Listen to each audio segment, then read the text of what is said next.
अनीता चौधरी अल Kabir polytechnic में यांत्रिकी विभाग में व्याख्याता के पद पर हूं। आज मैं स्वतंत्रता संग्राम सेनानी श्रीमती सरोजिनी नायडू के ऊपर कुछ बोलना चाहती हूं। श्रीमती सरोजिनी नायडू एक महान कवयित्री और स्वतंत्रता संग्राम सेनानी थीं। वे पहली महिला थी जो इंडियन नेशनल कांग्रेस की अध्यक्ष बनी और बाद में उत्तर प्रदेश की गवर्नर भी बनी। सरोजिनी जी बच्चों के ऊपर विशेष रूप से कविताएं लिखा करती थीं। उनकी कविता में एक नया चुलबुलापन होता था। ऐसा प्रतीत होता था मानो उनके अंदर का बचपना अभी भी जीवित है और यही वजह था कि उन्हें भारत कोकिला कहा जाता था।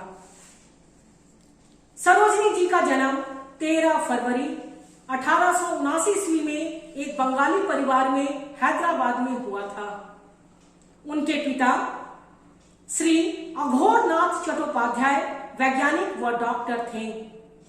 वे हैदराबाद कॉलेज के एडमिन थे और साथ ही साथ वे इंडियन नेशनल कांग्रेस के सदस्य भी थे। पर कुछ साल काम करने के उपरांत उन्होंने अपने पद से इस्तीफा दे दिया और देश की आजादी में कूद पड़े।